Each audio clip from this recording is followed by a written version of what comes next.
Hello and welcome to the What's Current podcast, where we discuss all things electrical. On the show today, we have myself, Andrew Duffen. I'm the technical commercial engineer at NAPIT. I'm also joined by Gareth Yeoman. Yeomans, yeah. Get that right. And he's a technical manager for the electrical vehicle charging department of Sync Energy. That's right. I've been there 3 years now. Oh, wow. Interesting. So that's a good way to start off the show then, Gareth. If you could kick off by giving our listeners an overview of your background and your role at Sync Energy. If we go right back to the early days, Yeah. I was an apprentice electrician by trade. That's where I started off. Fantastic.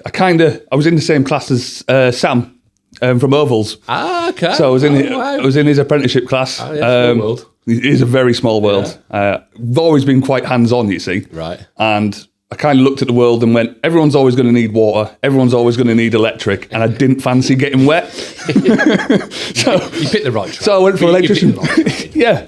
So did all my apprenticeship through that side of things. Set up on my own for a few years back in York. So I did self-employed for a few years from there. Yeah. And then I moved down to Hereford to be with my wife. Well, Okay. now wife.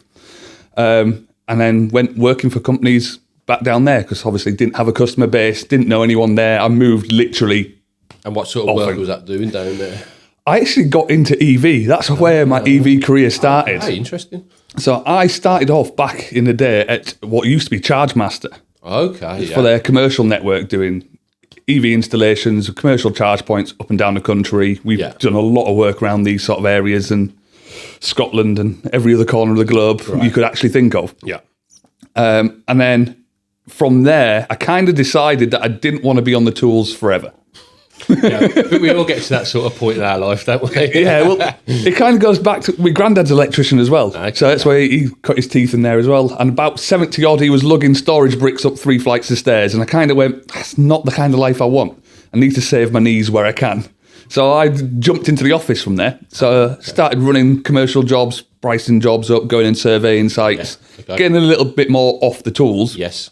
Before taking his next step into it, which was being technical manager and running back end stuff of EV chargers. Oh, okay. And then from there, jumped into a different company that I worked for a couple of years, a rival competitor now. Okay. Before coming and joining the Luceco group and being part of their Sync EV team at the time. Yes. To help bring their technical division back up to speed and get everything up and running to where it is now. Yeah, that nicely brings us on to a question I got next there, which was you've had a rebranding of your company name. You mentioned it was part of the Luceco group, and before that it was Sync EV. Yeah. And now it's Sync Energy. So what's the difference in name? Why the difference in name? What does it mean to our members and listeners? Yeah, so we started off as Sync EV. So it was first founded back in 2015. So it's been around a while as the company itself. And it came out with the world's smallest charger. It was basically an adaptable box with a socket outlet in it. And at the time, perfect for what it needed to be. Yeah. It then got bought out by Luceco in 2022. So that's when Luceco Group came in. Right. And so when Luceco Group came in, we then were able to throw resources at it. We had technical support back in. We had the actual team to build this, to grow it to where it needed to be. Okay, yeah. And that's sort of where it became BG Sync EV. So it threw the BG banner underneath the Sync EV. Sync EV. So most of our members and listeners will probably know BG, British General. That's where the Seco falls under that group as well. Falls under that group as well, along with every other companies. yeah. And then back in August this year, we rebranded once more to Sync Energy. Oh. So the point of that is we kind of got to a point with Sync EV where you can't go any further with it. You're always going to be an EV manufacturer. Mm-hmm. And we wanted to brand into more renewable side of things. And it's where the company needs to go. It's where the whole world needs to go, really. It makes perfect sense. So that's where we sort of jumped into changing the brand under Sync Energy and allowing us to open up our basically portfolio into more than just EV chargers. Okay. So what does that lead on to then? Is that battery storage? Is it solar panels? Is it heat pumps? What we'll go into, or can't you say? So. Oh, no, we can, because we showcased it at the Elec show that we kindly worked with NAPIT on. Yeah. So we were there with our energy flow system, which is an inverter system, battery storage, all modular. So again, expandable to give that customer basically satisfaction for that one. We've trying to look at solar diverters because we've started doing bits and pieces of what we can do with renewable energies, because it's great putting it into battery systems and using them in the... it's kind of trying to think of what else can you do with it. Mm-hmm. The feed-in tariffs nowadays aren't as great as they used to be. No. So it's trying to maximise that as that asset effectively. Yeah. What you produce on there, what can you use it for, basically? Obviously, your battery predominantly an area that you generally use your solar for, or sell it back to the grid. Those are the areas, or use it for wherever you can. So, yeah, it makes sense to then think about what else can we do with it? Yeah. One of the common questions we always get asked is, can I put it into my car? Mm-hmm. Electric vehicles, can I put it in? And it's, yes, you could, but typical battery systems in domestic properties, like 5-6 kilowatts, gets you about 20 miles of range. You could utilise that so much better in other areas of your property, basically, and keep your energy bills down. Well, I think that's the key part, isn't it? Energy costs, isn't it? And obviously there's a big, rollout from the government of net zero, carbon neutral, grid independency and so on. So, falls into the market nicely, doesn't it, your products? Yeah, and that's kind of what we're trying to do there, is just give back to both installers and communities about a product that's suitable for everything. And I suppose if you're installing your equipment, then it's probably transferable through. So it's quite easy to sync the other piece of equipment together seamlessly. I'm guessing you would say that, saying hopefully it is. It's trying to give that whole energy solution. It's not just you buy one product, you run that off one app, you buy another product, you run that off another app, and you end up having a phone full of about 20 different apps to run all your different smart things. We're trying to put that all into one, so you can just control all your house through one simple place. It makes real sense. So that brings us on to, obviously, how important is it to collaborate between Sync Energy and electrical installation installers to deliver this, carbon neutral, net zero? How are we going to achieve it? Installers and manufacturers like yourself are going to have to work together. Yes. Zoom. Yeah, so we put installers at the core of our products. Okay. Again, being a contractor back in the day myself, I kind of know what the challenges people come up against. And products are always great when you bring them out to market, but you kind of need that feedback from the installers themselves. What the troubles they're having on site. Yes. And it's how we can innovate and bring new stuff forward to make their lives easier. I've worked with Lyseco Group previously before joining NAPIT, and that was through the focus groups that you had. And obviously electricians come in, and sometimes you let an electrician maybe have your product before anyone else. They give it a little trial. And then you can feed back what they've said. We don't like this, but we like this and we like that. I think the Lyseco Group and all your other products are really good for electricians in that area, isn't it? Yeah, it's we understand that they're buying the products and they're putting them in place. So it's got to be suitable for them. If they've got a gripe over a size of a screw hole or where something is, as a manufacturer, we've got the power to be able to adjust and move that. We own the assets to make most of the tools for the products themselves, so we can adapt. It's not like we're buying loads of third-party products in and then just sticking our name on it. We actually make a lot of this kit ourselves. Like I said, they talked about, obviously, you've got your own factory overseas, haven't you, in China. So that's a big asset, isn't it, that you can then, your products, you can be bespoke to what tailor needs of the electrician. Tailor needs for the electrician, and it means we can keep up with growing trends as well, because we can adapt. Regulation changes. Regulation changes, drop into that one. It's a big thing out there, isn't it? So, from your perspective, Gareth, what are the biggest challenges we face in moving towards a more sustainable, low carbon energy system? Sorry. A lot of it, in my opinion, basically comes down to customer perception. Everyone, again, electric vehicles is the key one for this one. You'll see a lot of people scaremongering over EV vehicles. They don't do 600 miles and drive through the night and everything, things like that. You see some weird and wonderful things out there on the old socials. Internet's great for that one. So it's customer perception that's really changing, and it is coming in.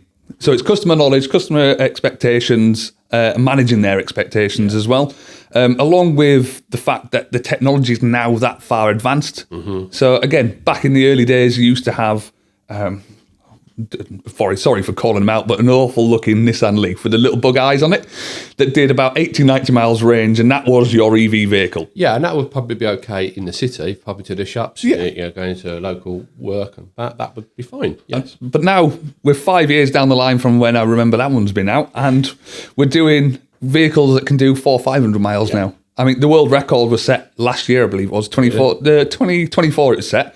And they took a standard Ford Mustang E and they did 545 miles on one tank and charge.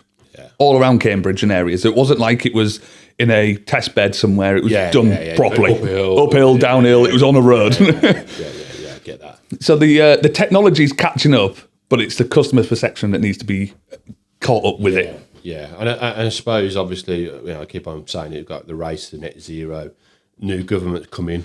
Yeah. They've set some real high targets, especially in the domestic setting of new build houses. Yeah. So obviously we've got to get our installers to get the products available as well, you see. It's all right saying we've got to build all this and do all this, but if the products are not there to have the infrastructure, we're going to be struggling a little bit. Yes, and that's kind of where we try and come in as a manufacturer. We try and fill that void that installers' wants and needs, again, based off focus groups we run, talks that we have on trade shows and things like that. We'll then design products to suit what the market's demanding. Yeah, I suppose that leads us on to our sort of next sort of question on there, Gareth, really. It's about really the commissioning process and the technical support and what training or tools are available for our members that want to work with your products, like an expert installer. Yeah. You do stuff like that, do you? Yeah, we do a few bits and pieces for them. Okay. So we start off with like the training side of things. Mm-hmm. So we don't go down the route of you've got to come into our offices and we've got to sign you off and things.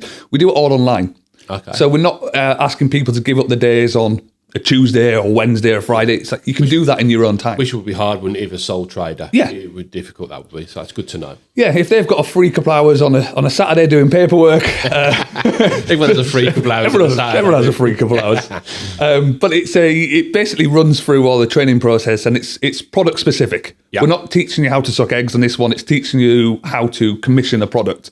Because there's no need for us to have laptops. You don't need a laptop on site, plugging it in and become an IT wizard to set chargers up. If you've got a smartphone, you can set our products up. Yeah, and is there, I suppose, you've said there's online courses, which would be your CPD. I'm guessing you get a certificate at the end of doing that. Is there like videos that they can go watch, maybe yourself, Gareth? Get well reminded, doing some, your magic, as I would call it, going to his house to install your equipment, which is vital. Yeah. We've got a few videos out there on the Luceco page. They're also on the Sync Energy website as well for how to do bits and pieces. Yeah. The key one was commissioning for me. So we ran a commissioning video. And I did it from start to finish, and there's no cuts in the edit. That was one of the things we were determined to set. I know nothing about cuts in video. Yeah, fair play to you. Go on. So we set that up, and it was a key part for me because I see a lot of these other training videos out there, and you miss out the 10 minutes that everyone's struggling with it. Mm-hmm. So we just went right from start to finish. This is what it is: one shot, one take, and it was 4 minutes 20 from start to finish in a full EV charger. Wow. And that's full load management and talking about it. So once you've got your EV charger fitted to the wall, you've got it obviously energised, you've tested it. Yep. Now it's just right. Let's commission it. Let's get it working for the customer. Yes. And it took you 4.5 4.5 minutes, if I'm being honest. So that's really good then. So that to me sounds it's quite straightforward, simple to use. Straightforward and simple to use, and that's what we're trying to bring through for our energy systems as well. Yeah. So it's trying to keep that same ethos of being easy to install and basically making sure you're spending a little time on site as possible setting these things up. Yeah. And it's why we put the same app. So again, comes back to not having multiple apps. We've got the same installer app that you transfer over to a home user. Well, that's going to be for our home energy system as well. So it's got the same app to commission EV chargers, both domestic and commercial ones. You've got the same one for home energy management systems, inverters, batteries. It's all done through the same place. Yeah, that sounds good to me. Yeah. Using EV chargers and, especially different apps. The world is getting better with all the different apps because it was years ago, like you said, every time you went to a service station or wherever, you had to download an app. And it was, I think it was putting a lot of people off. Yes. Yeah, that's definitely changing. I don't think it was the actual range anxiety, probably a little bit, but I did speak to a lot of people, oh, God, I don't know if this happened. A certain generation would be fine with that. Yeah. You know, as you get a little bit older, experience in life, that they become a lot more difficult to use. It seems like you have to get your 5-year-old to come and do it all for you, basically. It does. It almost seems... I'd say people are scared of, not so much scared is the wrong word for that one. People don't like change. Yes, yeah. I'm one of them, don't like change. Yeah. I'll put my hands up for that one. But if you're changing it in a good way and making life easier, that's the way forward. Yeah. So contractors out there and the members as well, they don't just fit one brand of charger, they might fit 3 or 4 different. Yeah, of course. Each one has a different commissioning procedure. Yes. You've got to try and remember all this. Yeah. I think you touched a good point there. I think maybe our members probably will have a couple of favourites, I would have thought. That they go, right, I know I was installing this one or that one. Because in your experience of your previous role, did the customer pick the charger or did you specify the charger yourself as an installer? So as the installer, you could lead the customer to pick your favourite one. Yeah.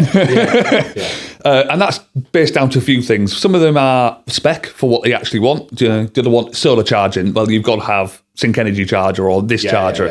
Do they want certain aspects of aesthetics, and then they go down the different route? There's certain things and aspects that the customer wants, but you take that into account and you filter through the ones you know how to install and go, that's the best one for them. Yeah. I think that's a very good point, because you do get nervous about new equipment, don't you? Yeah. Installing it for the first time. Yeah. I think that can always be a bit, what I'm going to come up against, and if it goes well, yeah, then you sort of go, well, I'll stick to that one. It's kind of, again, I keep running back to this. Why don't we do with the app side of things? So we do, the hard bit for an install should be putting the cable in. Yeah, the routine, getting it from A to B. Getting it from A to B should be the most difficult part of the install, not the commissioning. Yeah. So like the app runs through a wizard. So if you are doing your first time install, click the little eye icons, that'll tell you exactly what each button does and where you go to next. I see. So even if you haven't watched any of our videos or training content, you've got the access there. Well, I think it would be, good practice as our members listen here, that if you are in commissioning certain piece of equipment, that you should go on their courses for CPD for their equipment. Like you said, they're only like 10 minutes long, aren't they? Yeah, they're not long. They're not long. It's part of your CPD. There's videos out there. Why wouldn't you do a little course, watch a video, and then you sort of know what you're doing before you get there, don't you? Yeah. In a way, it gives that reassurance. Yeah, you've seen it all before then. You're not surprised by what turns up on the phone screen. It's like, I've already seen all this. And as everyone, I've been guilty of it. I've probably not read the instructions, fitted something, and when it doesn't work, I'm like reading the instructions or trying to find a video to tell me what I've done wrong. Yeah, that's me all over. Yeah. We probably need to get away from that attitude a little bit and go, well, actually, we could do a little course. Yeah. Watch a little video. That'd probably take us 10, 20 minutes out of our life. We could do it on a lunch break or wherever we can fit it in. And then, boom, we know what we're doing before we get there. Yeah. Hopefully, anyway. Hopefully. And we sort of try and do this with our technical support in the head office. Okay. So head office is Telford. So we are UK based. We've got full technical support there as well. If you've done bits and pieces and you're still completely stuck. Which could happen. We are there to help. Yeah. We're not there to go, you're on your own now, mate. We will do utmost, and we'll even walk you through the setup procedure if needed as well. And that technical outline, what sort of opening hours for that? Is it normal 9 to 5? Is it? Normal 9 to 5, Monday to Friday. We started just expanding that slightly into more weekends and bank holidays. And again, just as the company grows, we as basically an EV chargers, you're not just relying on it for Monday to Friday. You kind of need it at weekends as well. Yeah, so it makes sense. A lot of installers may be doing weekend work, bank holiday work. Bank holiday work is double, triple time for some companies. Yeah. It does make sense that you would need that technical support on a weekend. And like you said, even though the customer can phone the technical support as well once the commissioning process has been done, and the customer's got the instructions and all the details. Yeah, they can phone technical support if a light's flashing on it or whatever the case may be. Yeah, they can phone us up as well, and we will help them out. If the install's done correctly and it's all online, we can dial into them remotely and we can see what's happening. If something happens at 2:00 in the morning and the vehicle's not charged for any reason, we can revert back to the logs and see what occurred in that one. And quite often or not, it's voltage spikes, various other bits and pieces. Yes. Vehicle rejected it for one reason or another, but we can diagnose that and try and assist the best way possible. There's always a few little gremlins sometimes, isn't there, with technology, especially when you're relying on a Wi-Fi signal, to charge, because obviously the charger hasn't got an on-off button on it. It's controlled through your smartphone, through the app, isn't it? When you want to schedule a charge in early hours or just want to charge straight away. Yeah, and customers will set multiple charge schedules. They'll do one on the charger app, one on the vehicle app, and then they'll conflict each other. Right. But by dialing into logs, we can see what was happening and help that customer out as well. I think that's good to know that there's technical support available for both members of installers of the equipment, customers of there. Obviously, there's CPD, there's training out there as well. Videos. See Gareth on I suppose I don't really. I asked this question, but it's sort of a funny question to ask because we can never predict the future. But what do you see the biggest opportunities for Sync Energy and the wider electrical industry in the next 5-10 years? What do you see coming up? We sort of touched on it earlier. Okay. You touched on the fact that new house builders go in solar. Yeah. So again, it was only a couple of years ago they said every house must have an EV charger, new build. Yes. And now they're doing the same with solar. So every house has got to have a 1.5 kilowatt solar system going on there. Yeah. But you're going to need to be able to then expand on that.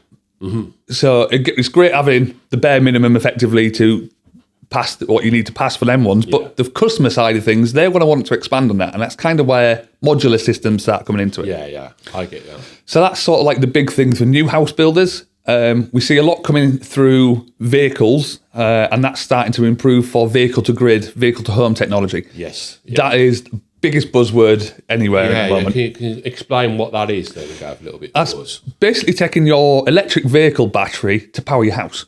Yeah, so if you've got a leftover battery charge in your car, you can then plug your car back into the house and send that energy back into your battery system, or wherever your case may be. Exactly that. And that's technology that's starting to come through.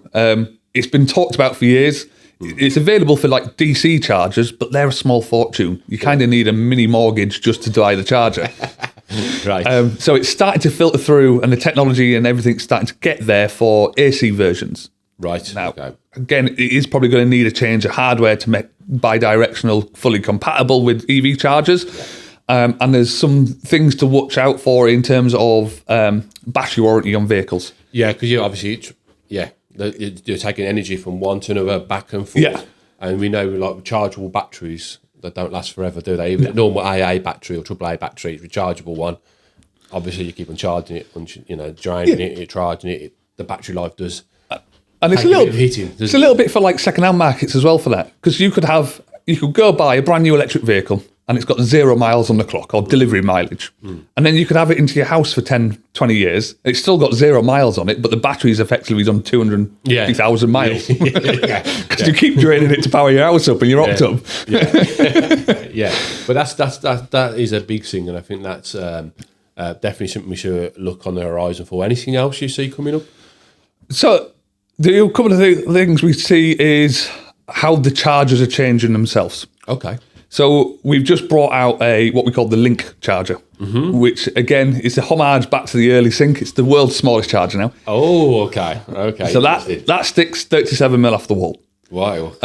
Which means everything from the outlet looks aesthetically pleasing. Yes. Okay. But where the technology is different, because we've got a patent on it now. Okay. So it's a full different technology in that side, because all the charger, the con unit, the gubbins, everything's away from the outlet. You can put that in the house somewhere, perfect Wi-Fi signal, the lot. Right. And then you use something like EV Ultra cable with the power and data to then pull it from A to B. And that's sort of like technology's advancing in chargers now. It's no longer just a contactor. I'm trying to picture this for our listeners. So you've got a charge point. Yep. But it's just a plug. It's literally just a plug.